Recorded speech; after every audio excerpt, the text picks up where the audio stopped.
So considering that it's the end of November, and even though we have still 1 month left also of 2024 before we get to the new year, I wanted to do some massive reflections, to be honest, on my life, on the whole situation, everything that was going on. It's both about the personal life but also the work and everything.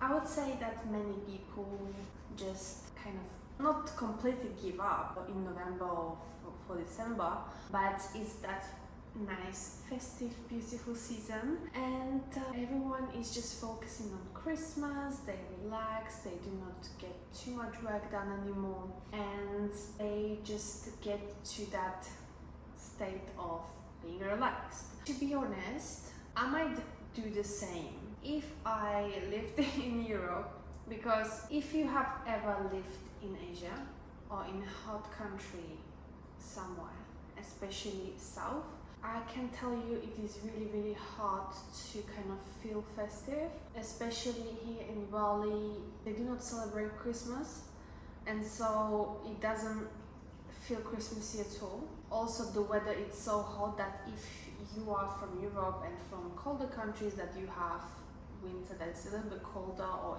even when you are from country like me, that you have snow and it's freezing and everything just feels Christmassy. But here I just cannot get myself to feel like it's winter and that Christmas is coming. I'm literally, this is all my sweat and I'm sweating even though I have the aircon on. I think I need to reduce.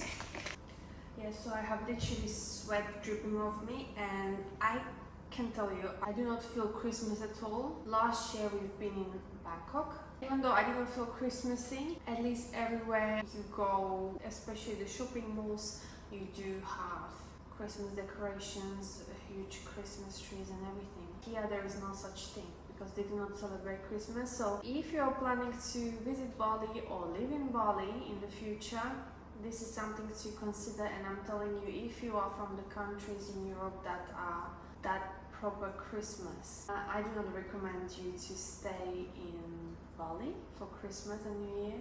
I would definitely plan the trip to Europe if you can, of course. If you do not care about Christmas, that's absolutely fine. In my case, I love Christmas so much. Since I was a child, for me it's really special time, and feeling Christmas in December. And also I would wish I could be with my family. I can't, unfortunately, so I will not be traveling to my country this year, and last year as well I was not with them, so it's really hard for me mentally to cope with that. That's why I'm going to do a little bit of self-reflection, not only to establish my goals, because I really want to lock in not only for 2025, but I want to be one step ahead already, 1 month ahead, to be honest. And the whole December I want to devote to really working hard and focusing on those goals that I set for myself. And I've been using this goal planner. I've already written down everything, so I think I will go through that again. It's monthly and yearly as well, but I think you can use that for a longer period than just 1 year. It's not, as you can see, there are no dates, so you write down your dates. I will link this in the description box. It's a very good planner, to be honest. I was really surprised. Also, they have different colors. Just because I genuinely love this, and I'm going to set everything. You can do them daily as well. All the tasks for the day, then for the whole week, also the month, and then the year goals as well, or just the long term. It always feels great when you just get back to that and see how far you've come, because sometimes we feel like we do not progress in life and that we are stuck and that nothing's going the direction that we want.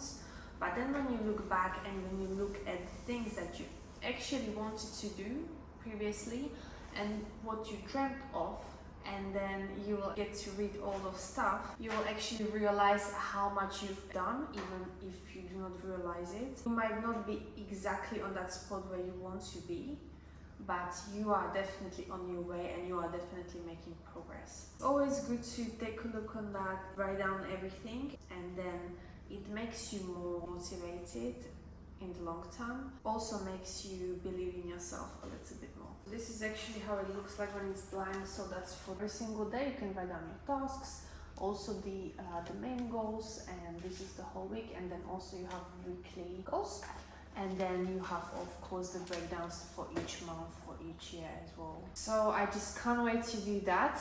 I need to kind of brainstorm a little bit and write down my goals. Also, I will do the same, similar, at the end of the next month. So it's so cool as well when you take that time off during Christmas and set up your goals, write down everything, and you feel so motivated to start the new year.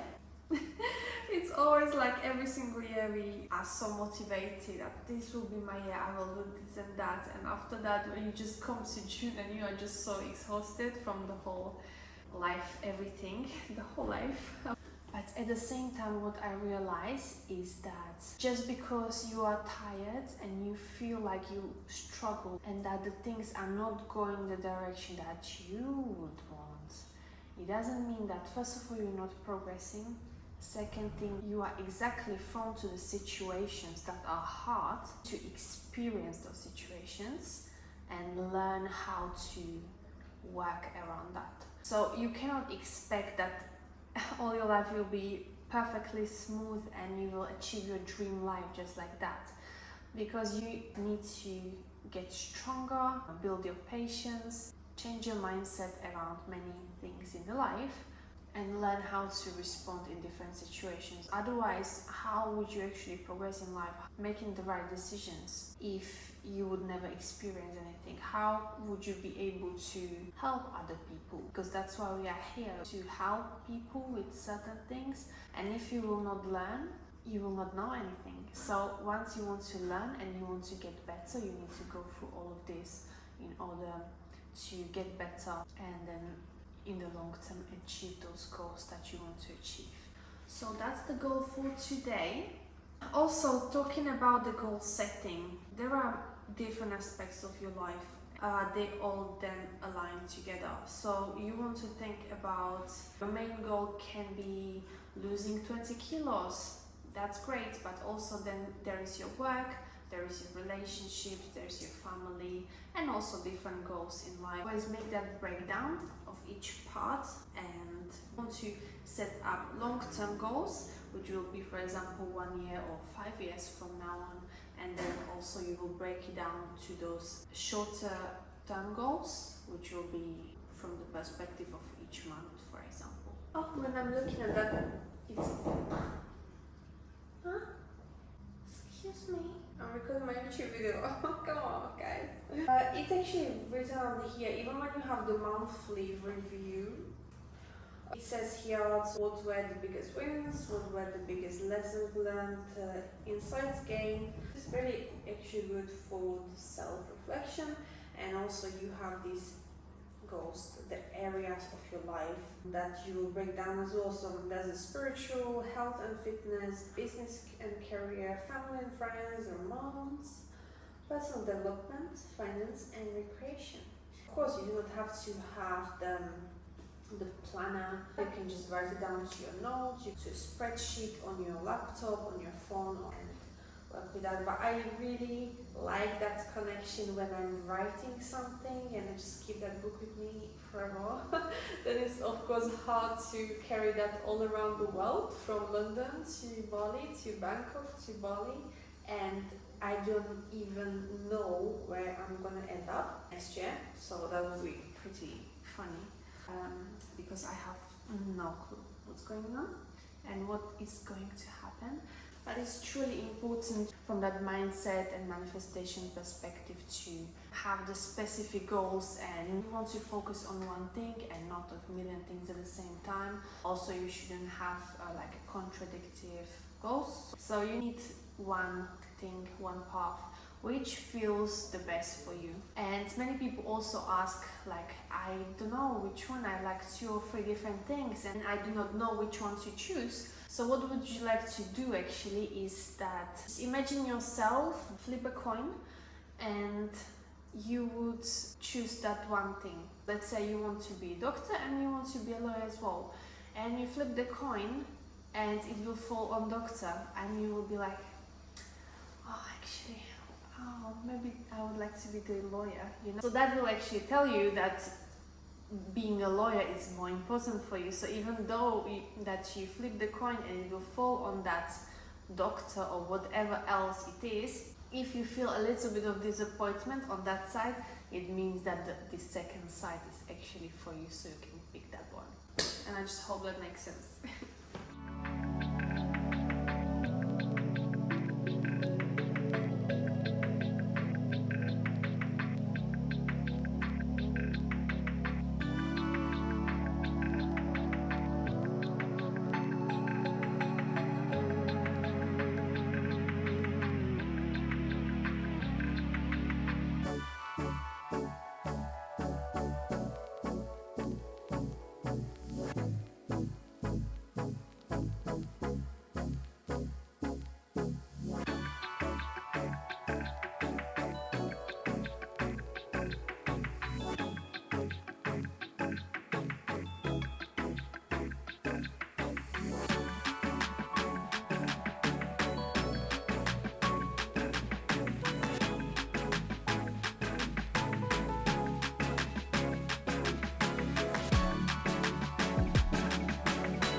One more thing I wanted to share. I have done so much reflection and so much of everything recently. It's insane, and I know that it's, to be honest, just the beginning.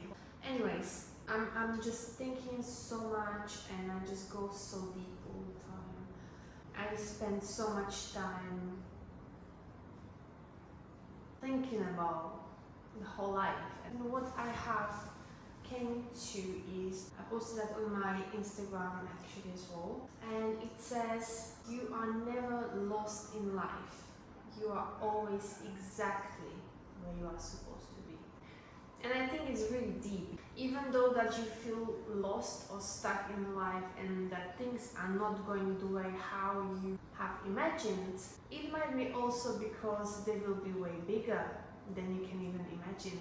That's why so many times we feel like it's not working, I'm not doing well, I have failed. But that's just because you are leaving your past somewhere, your old habits, your old life. You are letting go of your past, and even though it's really, really hard, that's why so many times we have fear, we are scared to step out of that comfort zone and of all that old life. But what is actually happening, that you are letting go of that and you are kind of in the transition into your new life. And that is so scary because you do not know what is going to happen, you feel like you are losing what you had, and that kind of life, whether it's where you live, whether it's your work, your relationship, other relationships with your friends, and you are scared of leaving that because you think that never in your life you will have that again. But what might actually be happening, and what is probably happening, is even though it is hard to let go, you need to learn how to do that, and better and greater things will meet you on that other side once you will get there. You just need to, first of all, let go. Second, trust the process and trust that you are going exactly where you're supposed to go, and that always you are exactly where you are supposed to be, where you are meant to be in your life. Even though you are in a bad situation or it is not comfortable for you, you are growing in discomfort, if that makes sense. You will never, if you have your nice life, nice place, nice, I don't know, boyfriend or girlfriend, and everything goes well, you are not growing. So at some point you will have to lose one or more of those things in order for you to grow again. If your goal is to grow, of course, if you want to stay like that the whole life and you're happy with that, there's absolutely nothing wrong with that. But if you are someone like me, and so many people I have met as well in the past months, in the past years, and they all are chasing that growth in life in all aspects, we have to first go through the shit, I'm sorry, in order to stand up stronger and greater than ever before. So please remember, if you're dealing with something in your life, I know it's hard, I know it's uncomfortable, but you only grow in discomfort and exactly these situations. So anything you deal with, try to think about what possibly you can learn from that experience, how you can make yourself better and stronger, so that first of all it will not happen in your life anymore, but also, you know, the life is always shaping you to the person you are supposed to be one day. So everything that happens to you will actually contribute to that. Even though I'm saying many times it will feel like hardships and negative experiences, but they've been actually just experiences in order for you to grow. So I hope it helps and that you have learned something from. If you have any questions, please let me know. I would also love to hear about your own experiences. If there is anything that you have previously dealt with, what you've learned from that experience, and how it shaped you to the person you are today. There are so many things, honestly, and I could speak about that as well for ages, but maybe in the future. I'm not sure if something like that would interest other people, but yeah, one day I might share more, but I think that I'm not still kind of ready to be sharing everything, so we'll see in the future. So guys, I'm going to keep going with that. I do not really want to read everything and share that with people. You know, how does it work? You want to certain things keep for yourself, especially when we talk about the future goals and what you want to achieve. Always try to keep it for yourself. You never know. And then you will just prove and you will just show all your hard work. Do not talk about what you're doing, just show what you've done when it's done. I hope that helps. If there is anything else, let me know. Let me know please down in the comments what kind of videos would you like to see next. If it's training, nutrition, workouts, exercise form, or even the mindset stuff, I'll be very happy to share more on that. And other than that, I will see you in the next video. Bye!